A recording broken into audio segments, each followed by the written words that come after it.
Olá, sou o chefe Salvadori, especialista em culinária mediterrânea há mais de 30 anos e também eu ensino pessoas comuns a se transformar em personal chef em até 12 semanas. E hoje estamos aqui para falar mais uma vez sobre bichos, principalmente relacionados à culinária mediterrânea. Hoje nós vamos falar sobre moluscos. Essa iguaria incrível que o mar nos oferece e que é, assim, para mim, uma das melhores coisas que a gente pode comer. É algo fantástico, eu acho fantástico, literalmente. Mas, primeiro de tudo, você sabe o que é um molusco? Porque um molusco é um animal invertebrado marinho, que é ou de água marinha, ou de água salgada, ou de água doce, ou terrestre. Tá?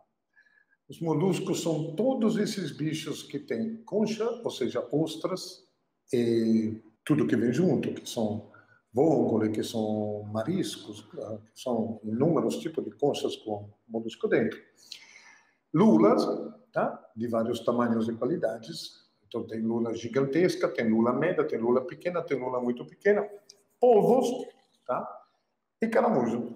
Tá? Por que tudo isso são moluscos? Porque são bichos invertebrados. Tá?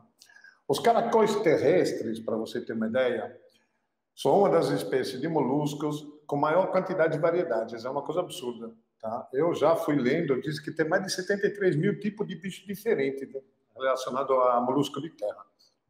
E assim, molusco é uma coisa fantástica. Né? Seja de água, seja de terra. Eu sou fã, inveterado disso. Tá? Pra vocês terem uma ideia, eu tinha... Nos meus restaurantes sempre tive aquários. E os aquários eu tinha vários. Tinha aquário só para lagosta viva, tinha aquário só para ouriço, tinha aquário para tudo que é tipo de molusco, ou seja, de concha, que era ostras, que era lambreta, que era vongole, que era marisco, era uma coisa incrível. Tá? Então o cliente chegava, queria comer tantas ostras, tirava do aquário, queria comer lambretas ensopadas, tirava do aquário, queria comer espaguete alle vongole, tirava do aquário. E assim por diante. Era uma coisa sensacional. Claramente, essa variedade a gente consegue quando se tem água apta para isso, né? Então a água tem que ser uma água mais morna, tem que ter uma variedade maior. O Nordeste é fantástico para isso. A gente aqui tem uma variedade incrível de moluscos.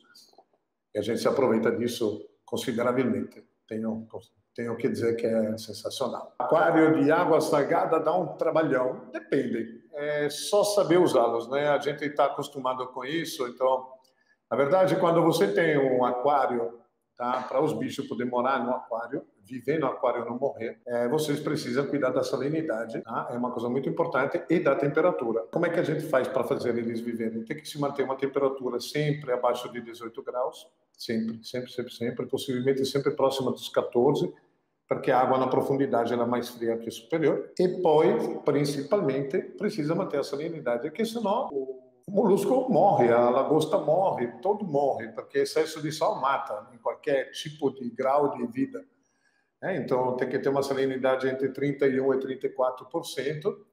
34 já é muito, né? Mas existe hoje aparelhos que medem a salinidade com uma simplicidade muito grande e se equilibra a salinidade, obviamente, com água mineral doce, né? Com água normal. Se a pessoa se dedica todos os dias a isso, não tem problema nenhum. Uma outra coisa que tem que sempre se cuidar quando se tem aquários com bichos vivos é não manter nada morto. Ou seja, se tem uma concha morta, você tem que tirar ela imediatamente, porque senão isso contamina toda a água. E quando contamina a água, automaticamente os bichos morrem. Por que eles morrem? Porque, na verdade, os bichos eles vivem, tá, do que tem próprio da água deles. A gente não coloca alimento. Se a gente colocasse qualquer tipo de alimento para eles, esse alimento ele acaba apodrecendo e o apodrecimento do alimento faz com que o próprio comece a se decompor e ele começa a contaminar a água e isso gera um problema gigante. Mas vamos ao que interessa a nossa conversa, né? Os moluscos fazem parte de uma da grande variedade de recursos alimentares denominados frutos do mar. Para vocês terem uma ideia,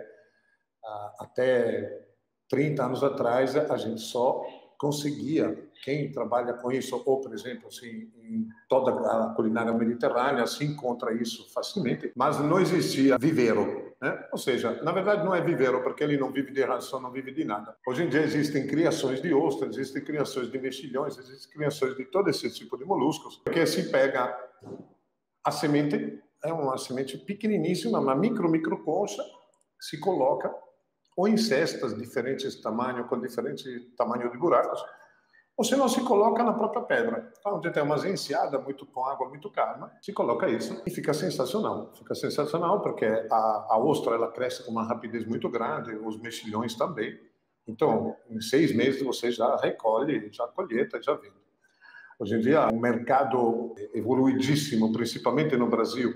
O molusco de pedra, principalmente, ele gosta de água fria, gosta de água morna, gosta de tudo que tipo de água. Os moluscos de concha de areia, já eles preferem uma água mais morna. Então, no sul do Brasil, principalmente na ilha de Florianópolis, e no estado de Santa Catarina tem um desenvolvimento incrível, principalmente relacionado ao mexilhão, porque o mexilhão realmente ele precisa de uma água um pouco mais fria. É uma coisa fantástica, se come mexilhão, você pega ele vivo, coloca dentro de uma panela, ele se abre, aquela água que contém, que é a água com a qual ele vive, ele se transforma num caldo, se coloca um pouco de vinho branco, um pouco de salsinha, um pouco de coentro, é uma coisa espetacular. Mas isso depois a gente fala sobre isso.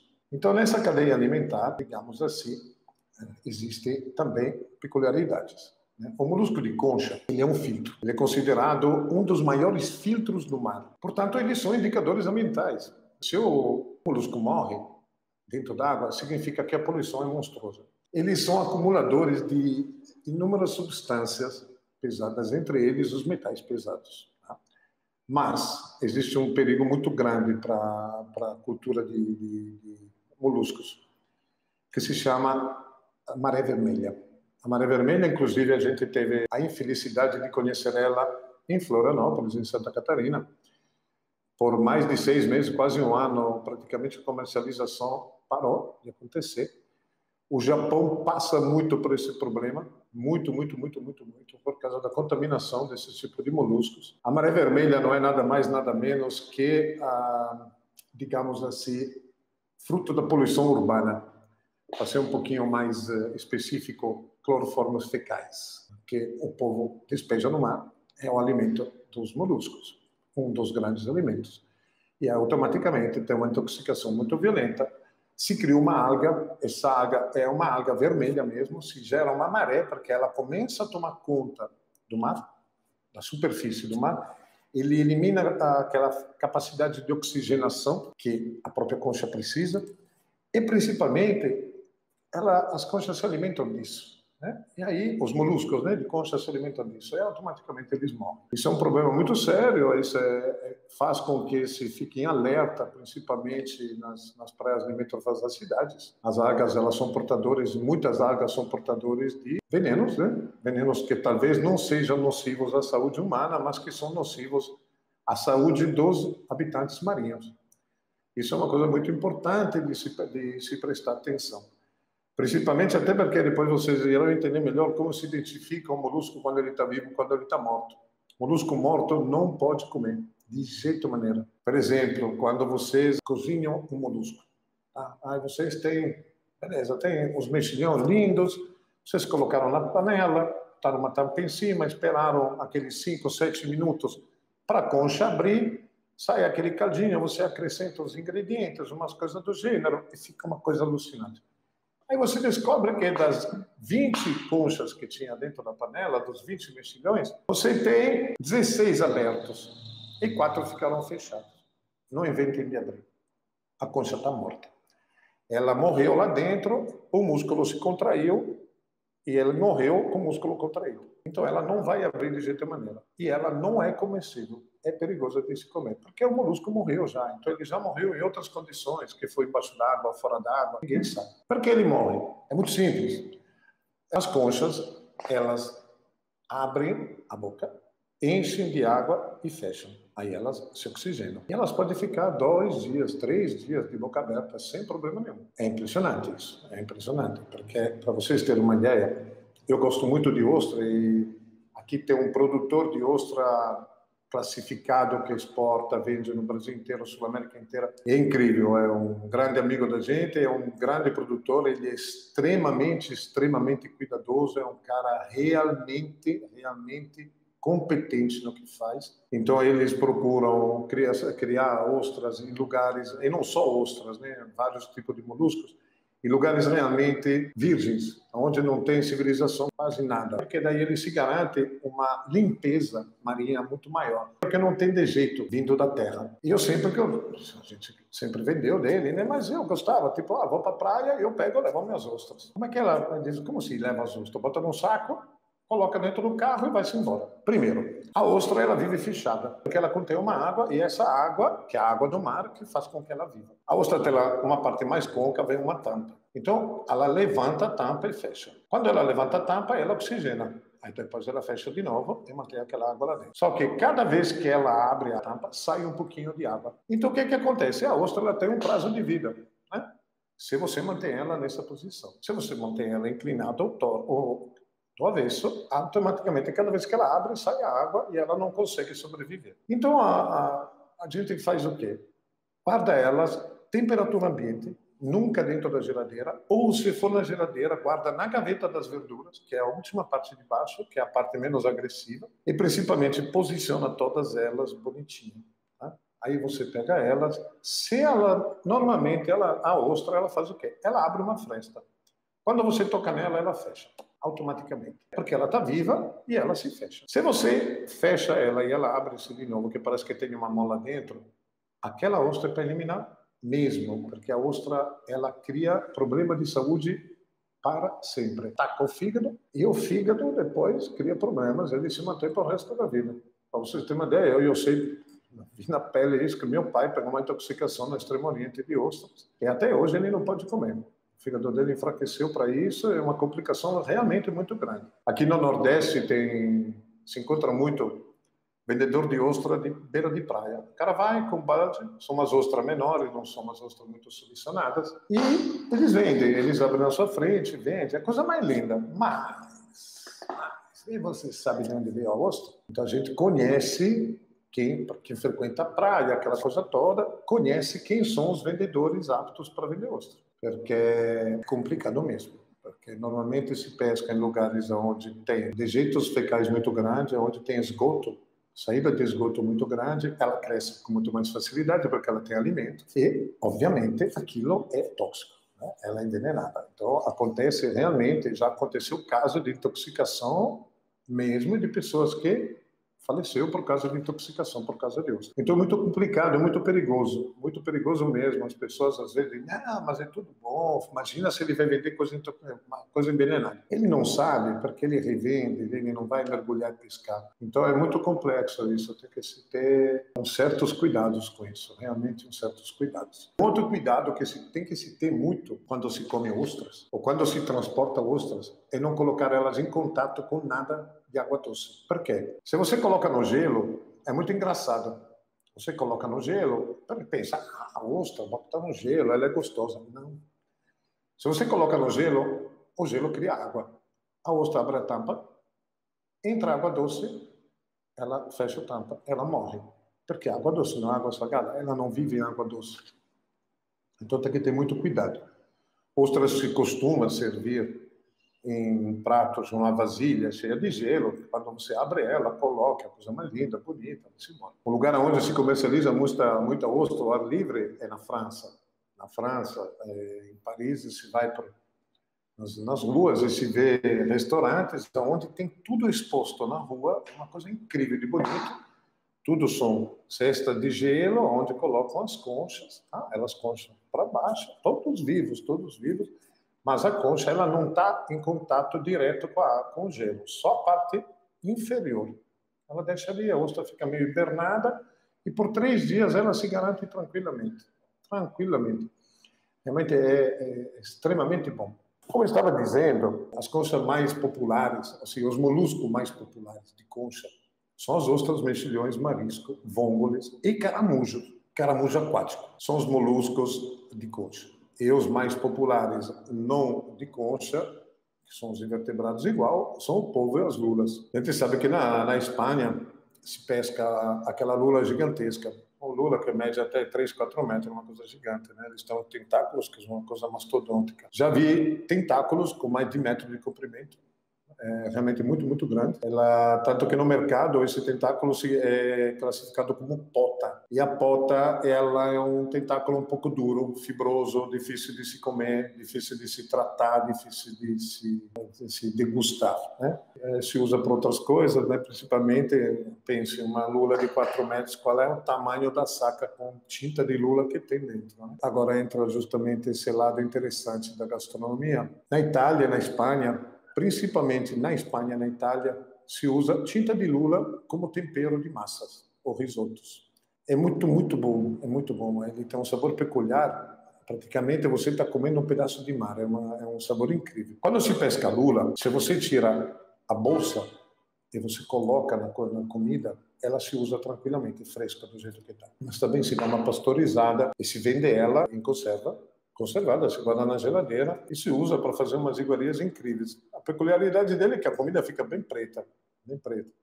Para quem participa do meu curso, tem várias receitas com tinta de lula e parece um bicho de sete cabeças, mas é a coisa mais simples de se usar, uma coisa extremamente gostosa de se degustar. É um produto que vende incrivelmente bem. E é interessantíssimo isso, né? Porque é a da lula, não é tinta de polvo. A tinta do polvo não é boa para se usar tanto quanto a tinta da lula. Aí depois nós temos os mexilhões. Os mexilhões, vocês conhecem muito bem. Na Europa inteira se come um mexilhão fresco, você pega ele, coloca na panela, ele abre, come as conchas, contém uma quantidade muito grande de água. Para vocês terem uma ideia, uma concha de tamanho médio consegue conter mais ou menos 20 ml de água de mar. Então, imagine, se você tem 10 conchas desse tamanho, considere a quantidade de água que tem. São 200 ml. Se você tem 100, são 2.000 ml, ou seja, são 2 litros de água de mar. Aquela água cria um tempero incrível. Tanto que molusco, quando se coloca vivo dentro da panela, nunca sabe. Primeiro testem e vejam como é que está o ponto do sal. Porque se corre um risco danado de você colocar sal e a comida fica salgadíssima. Por quê? Porque a água do mar, que é o tempero principal, salga. É extremamente salgado. E quando ela se reduz, aumenta muito a quantidade de sal. É um prato típico da culinária mediterrânea. Se usa tantíssimo, se usa em pratos que nem na paella, na Espanha, se usa em pratos que nem risotos e massas na Itália, se come ela pura, né? Se come a concha, ela aberta, se pega com caldinho, se come. Eu sou viciadíssimo nisso, é uma coisa fantástica de se comer. No sul do Brasil tem isso, em Santa Catarina se encontra bastante isso. Eles têm esse hábito de comer desse jeito, eu acho maravilhoso. Aqui em Recife a gente trazia, né? A gente trazia para cá, hoje em dia a transportadora leva ela.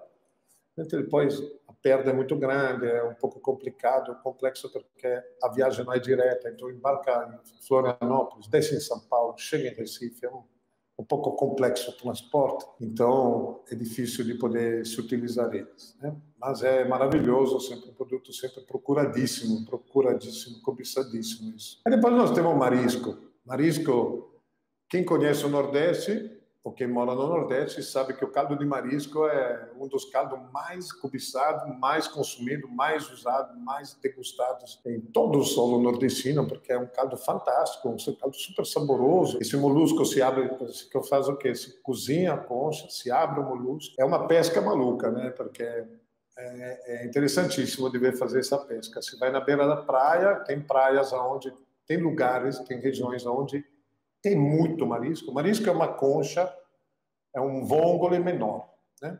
É uma conchinha que nem a concha shell, pequenininha, desse tamanho, mais ou menos. E aí o que acontece? É engraçado que as mulheres, as crianças, os homens ficam na beira da praia, né, onde tem aquela água baixa, fica sentado e começa a cavar embaixo da terra, embaixo da areia. Eles têm os baldes e começam a colocar. É um trabalho danado, é um trabalho danado. Aqui tem uma ilha aqui perto de Recife, onde faz essa pesca. É muito interessante. E aí depois ele vai para a cocção, a concha abre e aí tira todos os moluscos. Todos eles, e aí depois deixa esfriar e empacota e vende. Ele congelado, se congela imediatamente, porque é um molusco, quando ele cozinha, ele é extremamente delicado. Extremamente delicado. O molusco já na origem é um bicho muito delicado, extremamente. Então tem que ter sempre muito cuidado com isso. E esse caldo se degusta da mesma forma que se degusta sururu, Sururu é um mini mexilhão, é pequenininho, de casca preta, é gostosíssimo também. E depois se trata ele também da mesma forma. Eu adoro isso, adoro. Beira de praia, quando você vai na beira da praia, você encontra sempre os vendedores de caldinho. Eu aconselho vivamente experimentar os caldinhos de sururu, os caldinhos de marisco, porque é realmente incrível. Da mesma forma, aqui, quando não existia ainda a ideia de se procurar a concha maior para se fazer espaguete alle vongole, eu fazia com o que encontrava de marisco. Quando comprava, pedia para selecionar um pouco os maiores e a gente comia direto. Realmente é maravilhoso. Espaguete alle vongole é o cartão de visita italiano, que é um prato clássico, simples, onde você coloca alho, azeite de oliva em boa quantidade, e as conchas se abrem, se solta aquela água, aquilo vira um molho cremoso, aí você coloca um pouco de vinho branco, aí aquilo fica com um aroma incrível, aí depois metade das conchas você tira com uma pinça, as outras metades você deixa como enfeite, fica bonito, puxa a massa, coloca dentro da frigideira, mistura tudo, coloca uma salsinha e serve. Aquilo é o néctar dos deuses, que era uma coisa assim, inacreditável de gostoso. É fantástico, fantástico, fantástico. E aí, como existe isso, depois existe berbigão, que é uma conchinha menor, existe uma outra conchinha achatadinha, menorzinha ainda, lisinha, bonitinha. Existe a taioba. A taioba se encontra muito em Alagoas, que é uma concha diferente desse tamanho. É um molusco com uma língua amarela.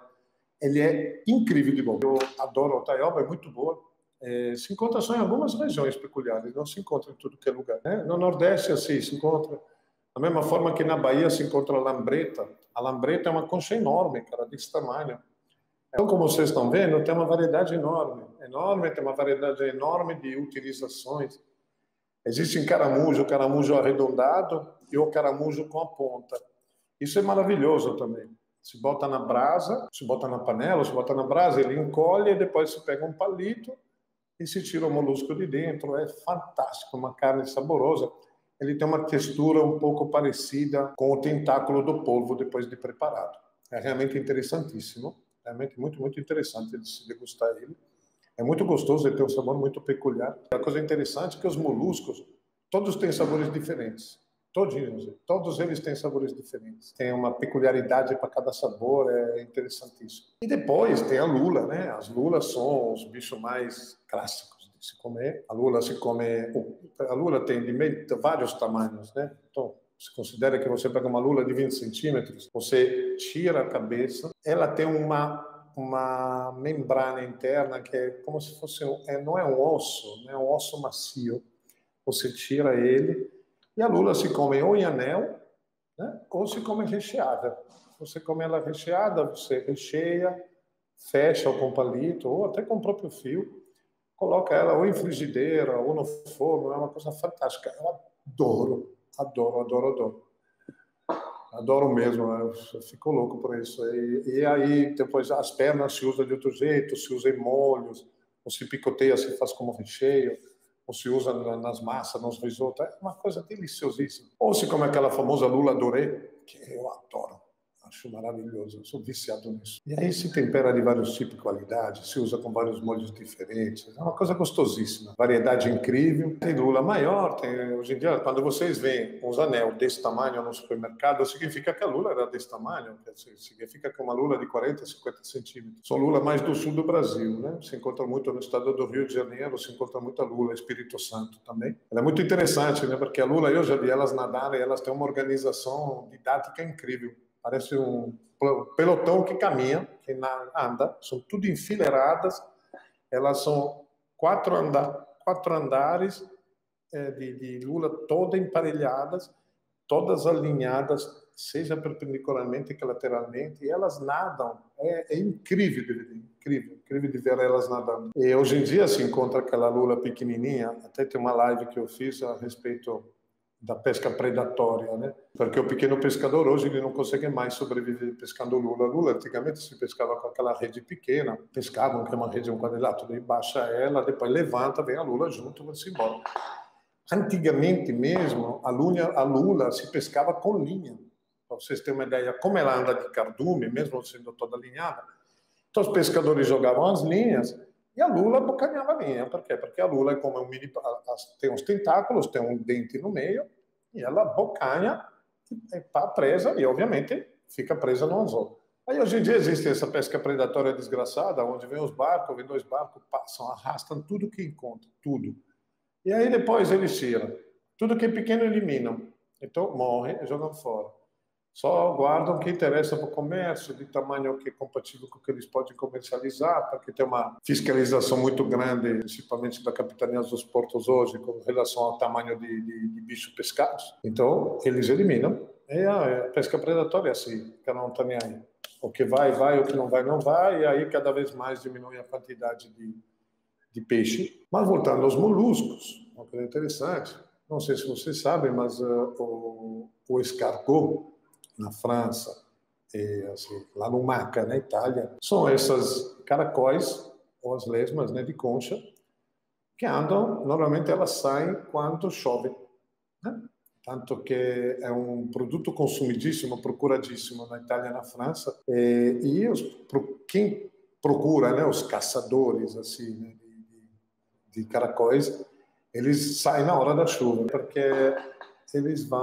elas costumam se alimentar de grama, os caracóis são vegetarianos, tem um que outro que se alimenta de partículas de madeira, mas a maioria são todos eles vegetarianos, e se cata, é interessantíssimo, que depois se bota em sacos, se coloca embaixo da calha de onde tem a queda d'água da chuva e se deixa cair água por um dia, 2, em cima delas. Aí elas fazem o que? Elas expurgam toda essa grama que se alimenta. Né? Então, de 24 horas depois, normalmente, os caracóis, as lumache, né, como se chama na Itália, elas estão expurgadas e aí se faz. Quando são pequenininhas, se fazem ensopadas, e quando são maiores, se fazem na panela, com alho, assim, é uma especiaria assim, interessantíssima, e se come uma iguaria, é maravilhoso, eu gosto muito. Os franceses são viciados nisso, viciadíssimo mesmo. Então é muito interessante, né? Conhecer um pouco melhor esse mundo invertebrado que nos circunda e que todo mundo come, mas muita gente ou não conhece, não come porque não conhece, ou não come porque não sabe manusear, ou não come porque não sabe nem que existe isso, né? E aí, como é que se conserva tudo isso? Né? A gente já falou antes das ostras, a gente sabe já como é que ela se sobrevive. Claro que você depois, quando você abre ela, você tem que ter uma faca, tem que saber como abrir, tem que ter um jeitinho de poder saber abri-las, porque senão enfia a faca no palmo da mão e fodeu com tudo. Aí os outros moluscos normalmente se precozinham, depois se conservam congelados, né, junto com o próprio líquido, aí depois na hora de você cozinhar, você finaliza eles. Se congelam também com a própria água, né? As lambretas você pode congelar tranquilamente, você pega elas, tira da paira, coloca no freezer, deixa elas. Quando você botar na água, ela abre automaticamente, porque o músculo, ele está mole, não está contraído, então ele se abre. Sempre preste atenção. Quando vocês forem conservar esses bichos, sempre conferem que a concha esteja fechada. Porque a concha aberta, se ela fecha e abre de novo, significa que ela está morta. Isso tem que ser eliminado. Né? Então vocês sabem que ela é apta para ser consumida. Isso é muito, muito importante, porque é muito perigoso. A intoxicação alimentar com esse tipo de bichos é seríssima, seríssima. Não é à toa que no meu curso eu ensino para os meus alunos, por exemplo, com relação a polvo, de comprar o polvo, que é um outro molusco, né?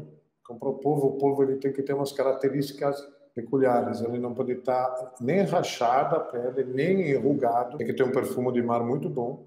Né? E normalmente quando se compra o polvo cru, eu não gosto de congelar ele cru, tá? Porque se pode correr risco já do polvo, que dizem que é fresco, ele já ter sido congelado e descongelado para consumir. Cozinhe ele, prepare ele, trate ele, porcione ele, e depois use ele, finalize ele na panela, no risoto, na massa, ou fazer ele inteiro na brasa, como vocês pensarem e acharem mais interessante. Façam isso, porque isso lhe dá umas garantias melhores de qualidade de produto. Né? Corre menos riscos, você já tem uma noção, porque como é um produto que contém muita água, Você compra 1 quilo de polvo, normalmente sobram 400 gramas. A perda é 60% aproximadamente, às vezes um pouco mais. Né? Então, às vezes, você é pego de surpresa. Então, você já tem ele todo produzido, preparado, bonito, arrumado, lindo, porcionado. Então, você sabe já que você vai usar 150 gramas de produto, tá ali 150 gramas de produto. E como ele é um produto que demora para cozinhar, demora bons 40 minutos para ele ficar pronto, isso já é um pouco importante. Né? Tem que ter um certo cuidado com isso. E tenha cuidado mesmo na hora de comprar ele. Tá? Ele não pode ser um polvo velho. Tá? Grande, médio, pequeno, não faz a menor diferença. Ele tem que estar com a pele bem lisinha, possivelmente com os 8 tentáculos, né? Porque às vezes se encontra um sem tentáculo, é complicado isso. Um sem dois, assim. E, principalmente, não pode ter machucados. Machucado é quando foi pescado com rede, ou que foi pescado e aí foi conservado mal. Isso tem que ter um certo cuidado com isso. Foi um grande prazer, como sempre. Adoro vocês, adoro poder trocar conteúdo com vocês, passar os meus conhecimentos, compartilhá-los com vocês. Acho maravilhoso isso. Galera, um grande abraço a todos e tchau, tchau. Valeu demais.